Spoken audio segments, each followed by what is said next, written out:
கமழும் அந்த அருணகிரி தமிழில் மனம் மகிழ்ந்தாடி நின்ற முருகன்.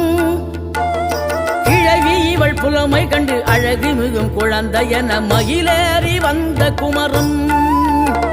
ஆதிசிவன் பிள்ளையன ஆனைமுகன் தம்பியன ஞான பழமான முதல்வன்.